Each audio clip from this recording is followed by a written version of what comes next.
Welcome to the Rural Dispatch, the podcast delivering stories from rural America. I'm your host, Aly Behrens.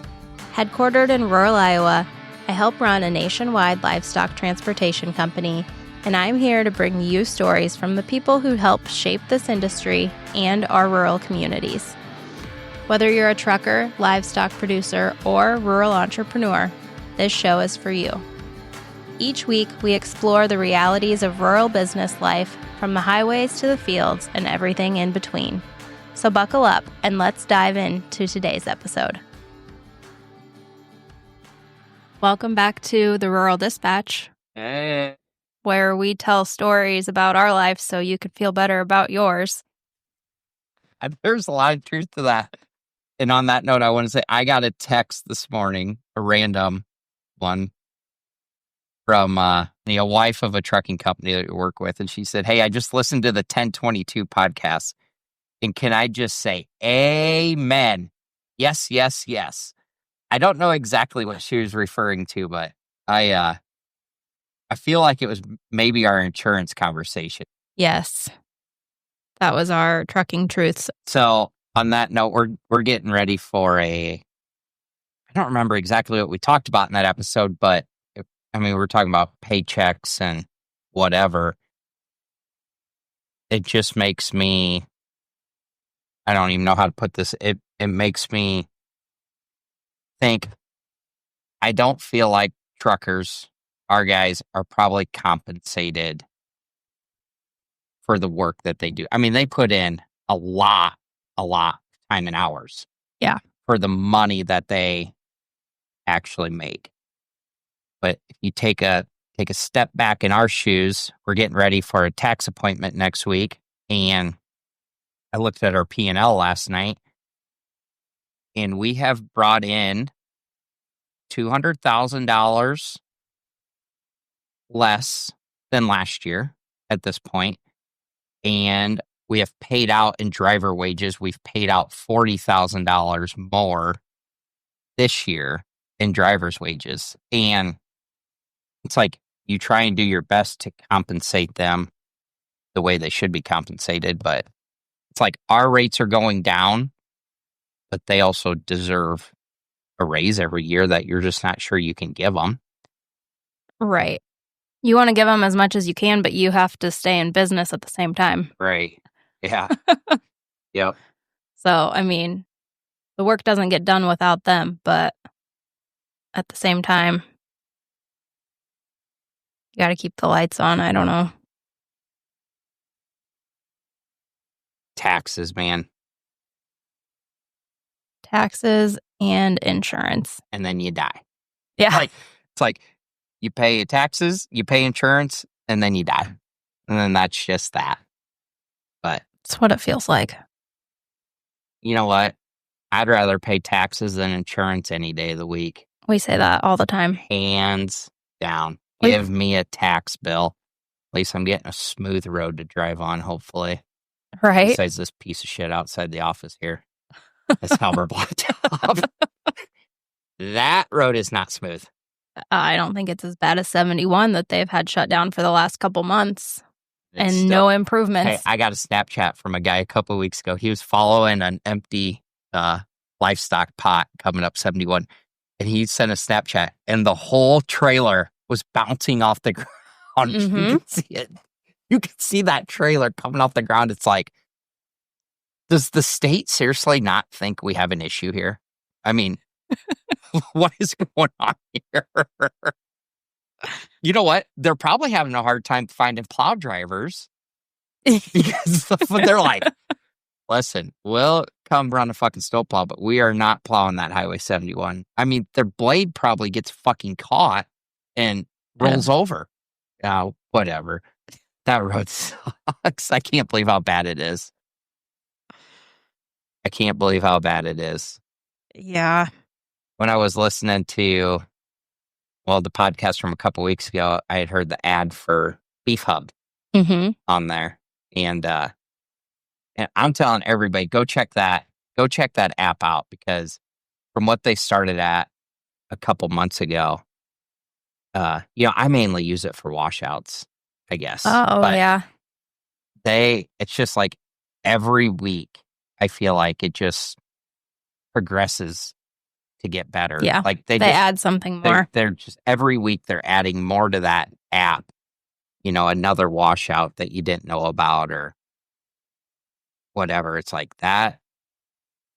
It didn't start out as much as stuff does. I mean, you have to start somewhere. You got to start somewhere, man. That thing is coming a long ways. That's gonna be a handy tool for a lot of people. Okay, so I heard you on the phone yesterday talking about, I don't remember what sale barn you said you were at, but you told somebody, I wish they just had a map up so I could see where my pen is. Oh, yeah. And I thought to myself, I wonder if he checked his Beef Hub app. Okay, no, I did not check my Beef Hub app until you said something. So I did a Belfouche St. Anne's fill-up split this week. Belfouche, I got lucky. I grabbed the paperwork.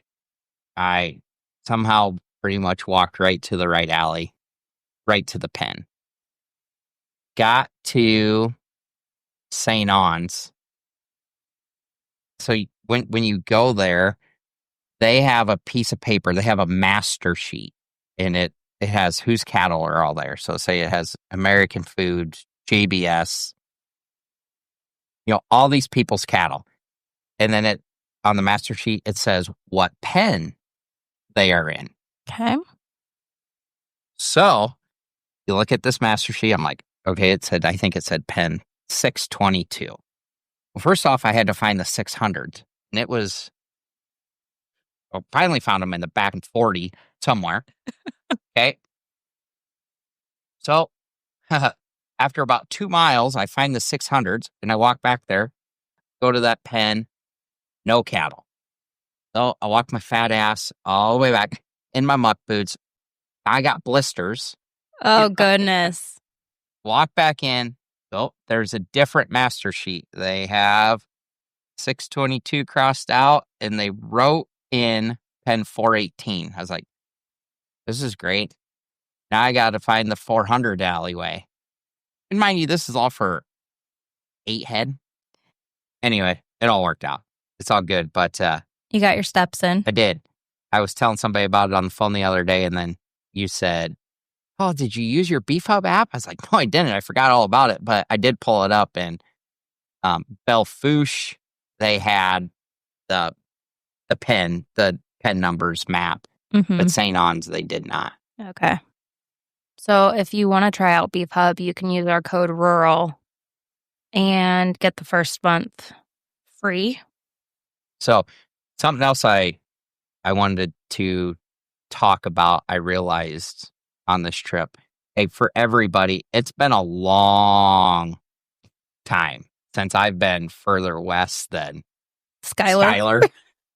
I mean, it's been a while, but it felt good. That was good for my soul this week. I feel like that felt good. But yeah, except for like 2 a.m. Tuesday morning when I got a Snapchat that said, I think I screwed up reloading right away. I had to meet a guy in Phillip, and he didn't want to meet me till the next morning. And I thought, this is perfect.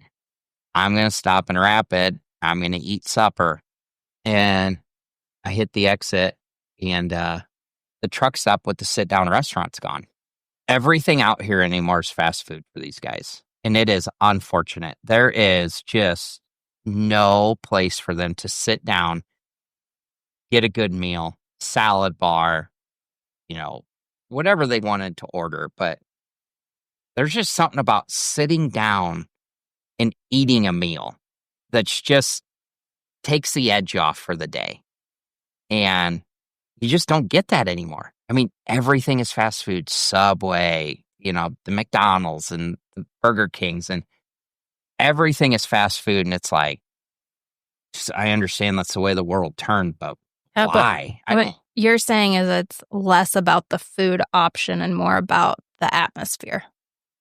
Well, I mean, it is an atmosphere thing too, but no. I mean, no, it's about the food too. Okay. I mean, you get better quality food sitting down.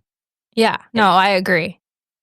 It is an atmosphere thing too. I mean, it just makes you feel better at a sit-down restaurant with salad bar and whatever else. I mean, these guys, they don't even have waitresses to flirt with anymore. That all them waitresses back in the day were like, this nasty some bitch is hitting on me. Oh, they write songs about that. Right. So anyway, I went across the street. It was like 9:10 at night the other night. And so went inside to grab a pizza out of the warm or whatever. Closed. Nothing. It was already locked up. They didn't even. I'm like, it is 9:10 at night. Whatever. Shoot. I guess I should have packed you with a cooler like I do when Ridge goes. Well, I guess I don't know if I realized I was going to go do that. So. Touche. I mean, I did not realize, but I also didn't ask when you left. Okay, so that morning, let's see. Me and Ridge went to Omaha Sunday night. Then we had to come back through Denison. We picked up some cows, brought them back. I washed the trailer out. I think it was about 11 o'clock when we got home. Roughly. Yeah, that sounds about right. Anyway, we got home. Me and Ridge took a shower. We went to bed. That kid woke me up before my alarm went off. He said, Dad, we going trucking? And I go, I am. I don't know if you are. You are not. We had a little minor meltdown. I said, buddy, why don't I turn some Paw Patrol on for you?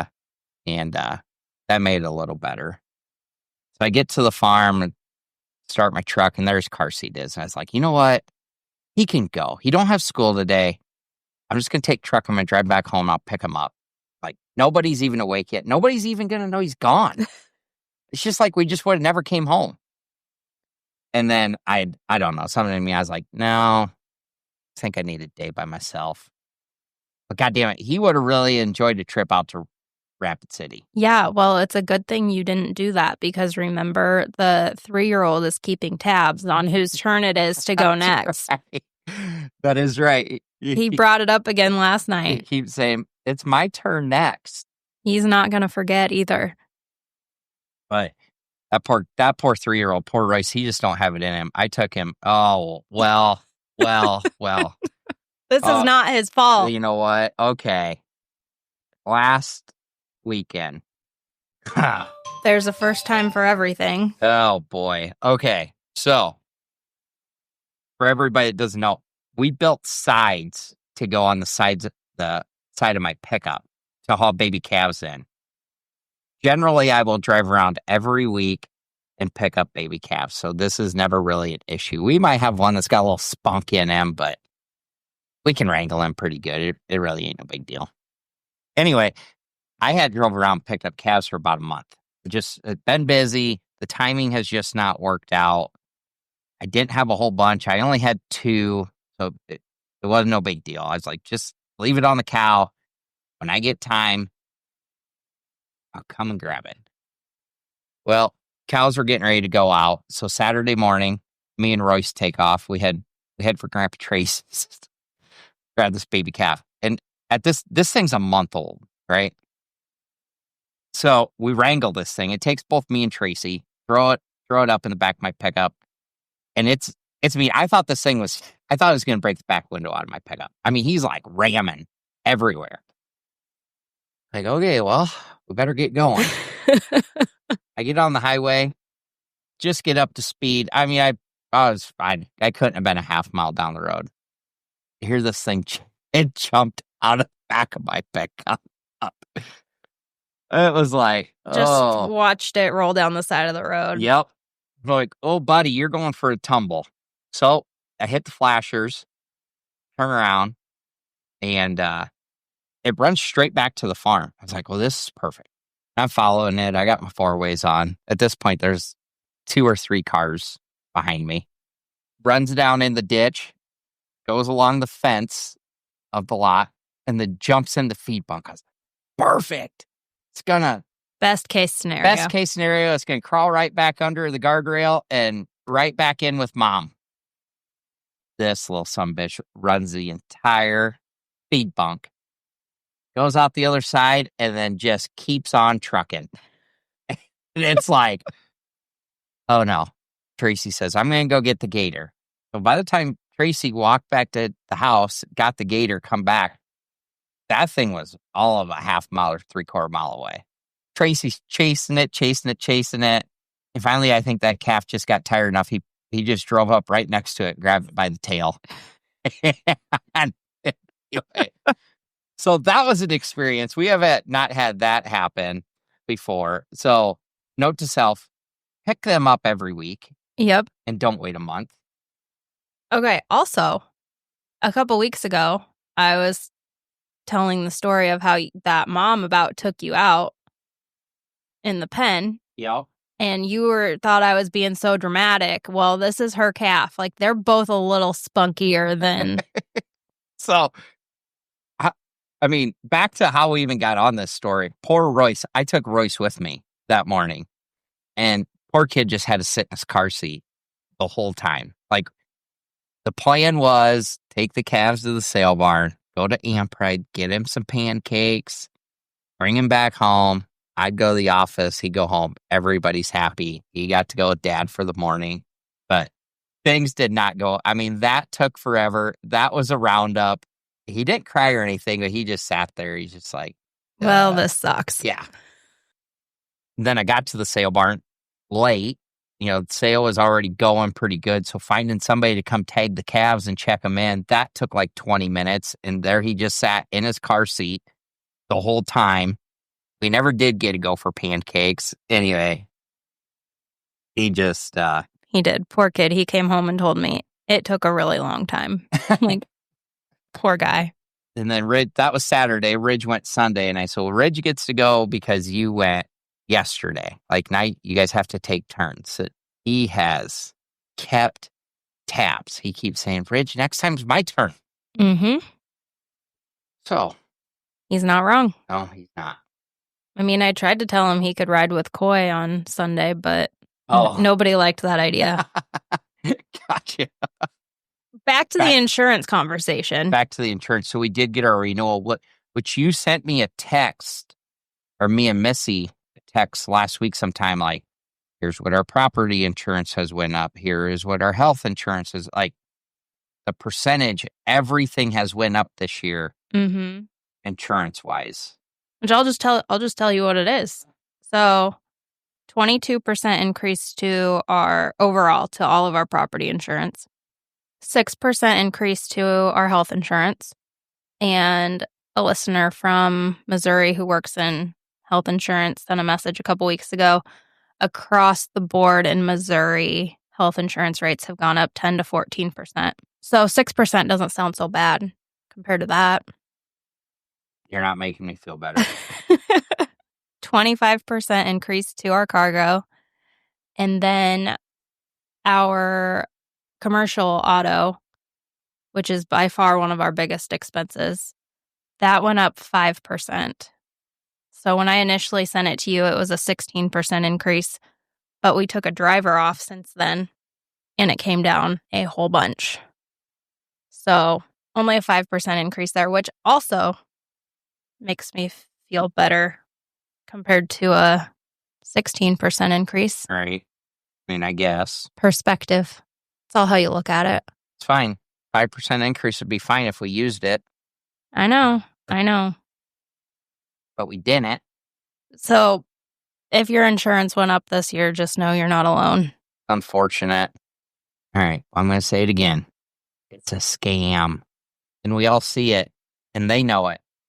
You know what? God damn it, Trump. You're so worried about bringing the cattle prices down. Let's work on this insurance shit. Actually. Yeah. You know what? No kidding. Let's get him in here. I'd like to have a talk with him. All right. You know what? Let's talk about this. Well, he has ruined a lot of shit. I want you to put real numbers to this for people, because everybody hears like how the cattle market, it's limit down and ranchers and cattle producers are furious, as they should be, but I don't know that people outside the industry actually understand how much money we're talking about. I wish I had the computer in front of me so I had real numbers for you. I'm just going to use this as an example. We did a 15-load deal this week. Them cattle were bought Thursday the 30th. By Thursday, November 6th, the feeder board had come down $20.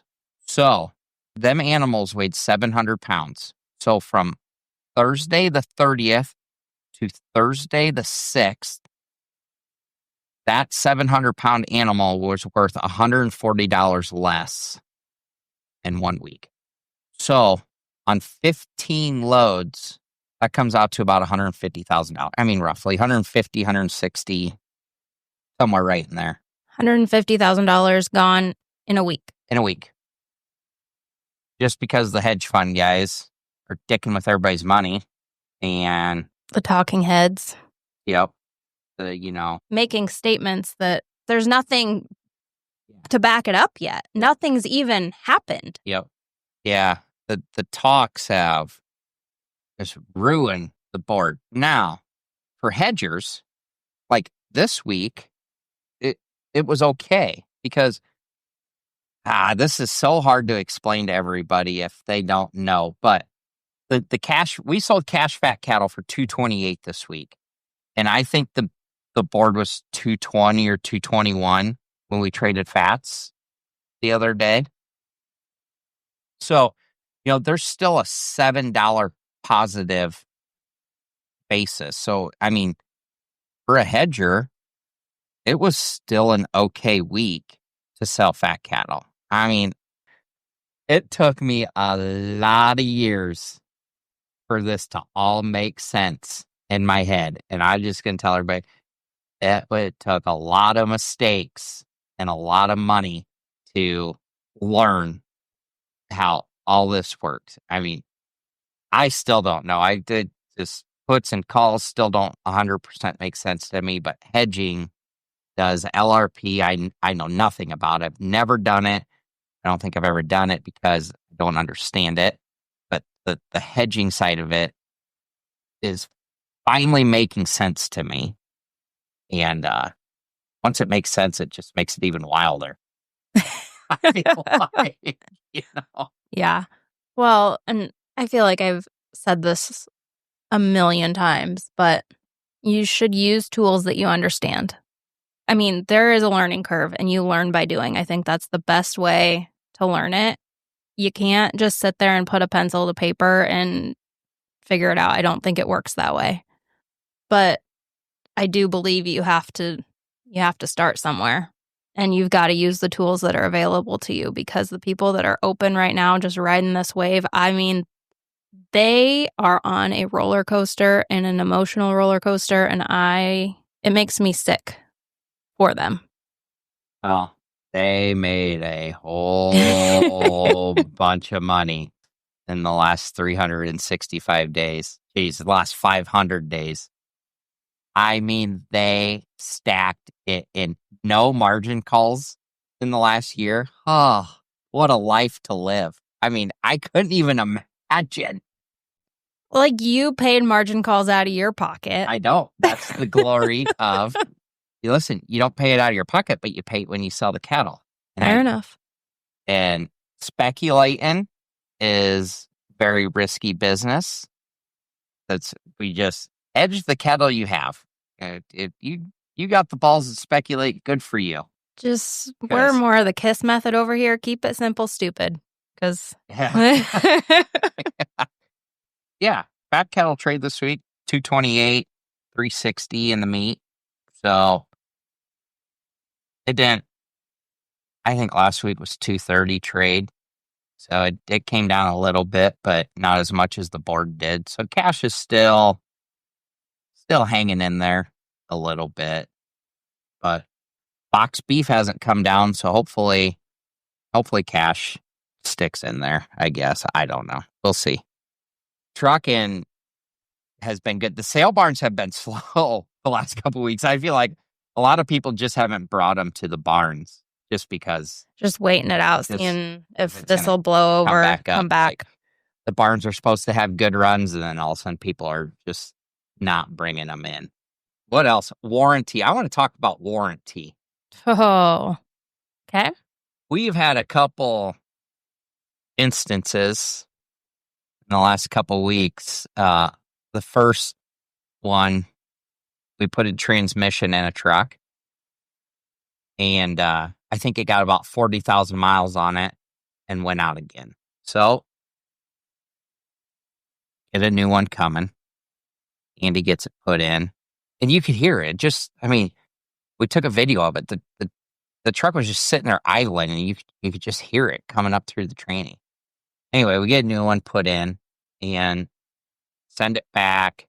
Of course, you got to pay for the new one, and then they have to go through it, I guess, and then they decide whether they're going to warranty it or not. And then they come back and they say, well, we're not going to warranty this transmission because it wasn't aligned correctly. Oh, no shit. I mean, there's only one way these things go in. And it's like, this poor kid has done no less than 100 transmissions. They just 40,000 miles on that. I don't even know what it was. I don't pay the bills, but $6,500 or $7,000 transmission. It's like, well, we put two of those in 40,000 miles. That was a nice $14,000 bill that you don't need. It just warranty such a joke. So, well, go ahead. What? I was going to say, but we had a turbo go out, and that is warranted. Well, maybe. Oh, maybe. We don't know yet. Shit. We just got it returned. So, we had a turbo go out, made it 2 weeks, leaking oil. So, we call them. Yep, should be warranted. But you have to pay for the new one before they'll order it. And then once you get them switched out, then you bring the old one back, and then they have to look at it, do their thing, and then, once they decide to warranty it, they'll reimburse you. And it's like, that turbo, with that VGT turbo with the actuator and everything on it, it's like $90-some hundred. It's like, we did that in 2 weeks. Not everybody. I mean, you either have to have a really good banker or a lot of cash on hand to be in this business. I mean, hopefully we get it back. That one's really going to piss me off if we don't. But, I mean, Andy just did everything right. He took pictures of everything. He took pictures of it while it was still on. He took pictures while he was taking it apart. I mean, he just documented everything.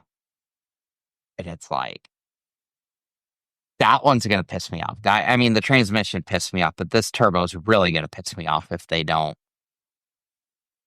I tell you what, that fucking warranty is just sometimes no better than the piece of paper it's wrote on. Yeah. I feel like we're the ones that have to pay for it. Like, they don't care because they're not paying for it. Everybody understands what we're trying to say. It's just so frustrating. I mean, it is. It's just part of being an adult, I feel like. No, Allie. 2 $10,000 turbos in 2 weeks is not part of being an adult. I'm sorry. No, that's part of being in the wrong business. Oh, man. Yeah. What else you got? What's been going on in your life? Oh, man. You want to tell people about your basement? Oh, I had kind of a mess the past couple weeks, actually. Our basement had a whole bunch of water in it at some point, and so we've got a basketball court in this lowest level of our house. And somehow, well, I met with the basement guy this morning. I think this is just a freak thing that's like just our bad luck. So our plumber's been out. We couldn't find a leak anywhere. The basement guy came out today to look at the foundation. He thinks there's just the type of foundation that we have. There's just some honeycombing and water came in through the wall. And I think it was just a one-time thing. Like the faucet or the spigot got left on that side of the house and just a whole bunch of water in the ground. But that's another thing. We called our insurance agent before we even knew what was going on. We're like, there's water in our basement, there's mold, like we got to tear all of this out. And she goes, okay, well, if it's groundwater, it's not covered by insurance, just so you know. And that's when we called the plumber. And I said, I hope to God that it's a plumbing issue so that this is covered, because we had to tear all the drywall out, all the floor. But no plumbing issue, so that's just another out-of-pocket expense. First thing I did is I took a couple 5-gallon buckets. I was praying to sweet baby Jesus that the sump pump took a shit. So I took a couple 5-gallon buckets and I filled the sump pump hole. Next thing you know, it kicked on and down goes the water. I'm like, no, I really, really, really wanted that sump pump to be broken. And it wasn't. It just kicked on, sucked the water out, and off it went. It's like, man. Yeah. I really wish somebody would say, okay, this is what's wrong, let's fix it.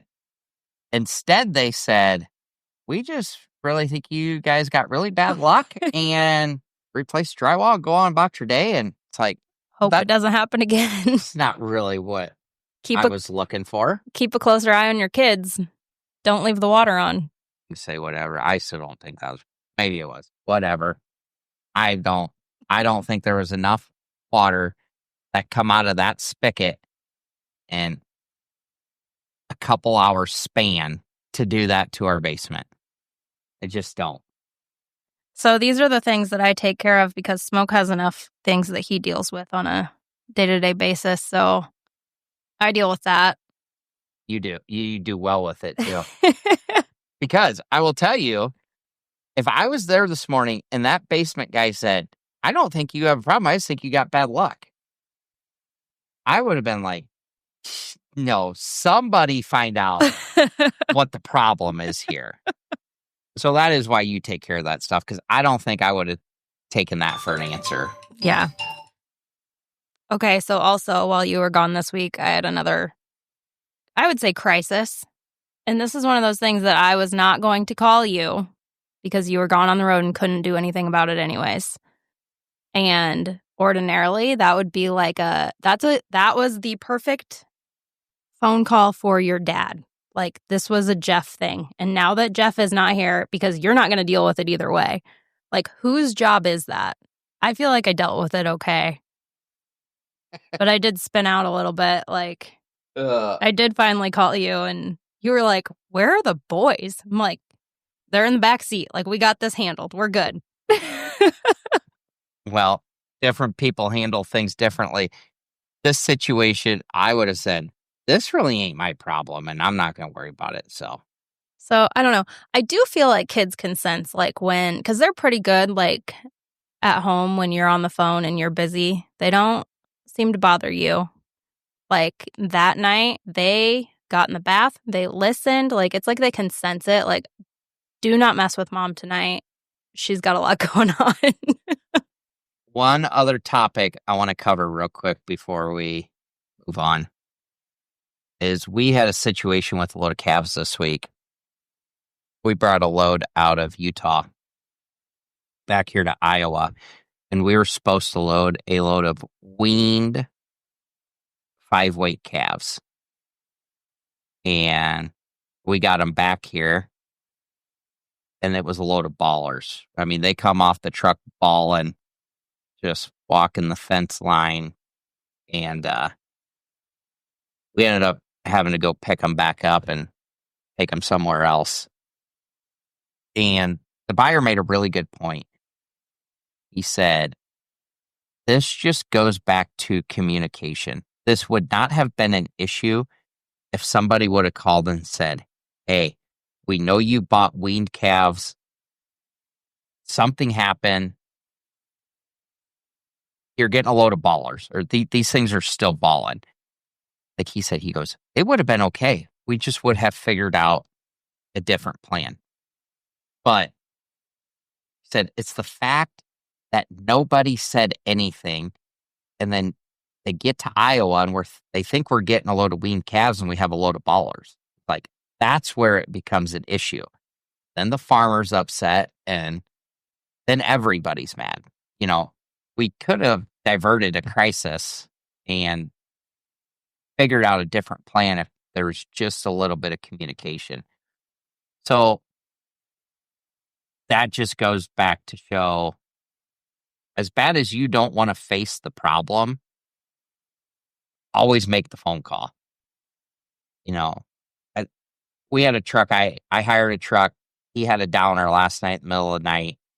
By the time we stopped to see if we could get it up, it was dead. We drug it off.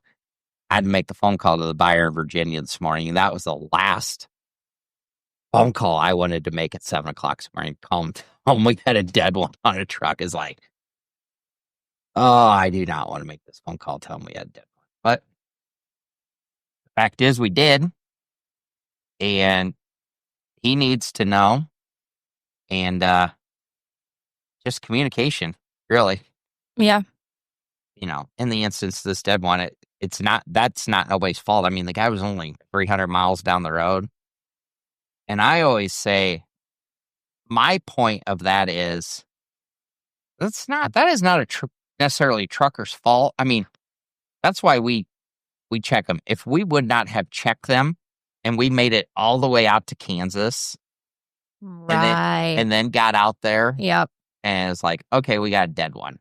But they are trying their best along the way. Mm-hmm. And, if it happens within the first 300 miles, that's not. Something was wrong. Yeah, that's a good point. Like, there's a couple different ways to look at it. I mean, if you make it 1,200 miles down the road and you go to unload and be like, oh, so there's a dead one. Well, maybe it's a little bit on us. A little bit your fault. Yep. We make it 300 miles down the road and we're checking them. And then we make the effort to stop and unload and try and get it up.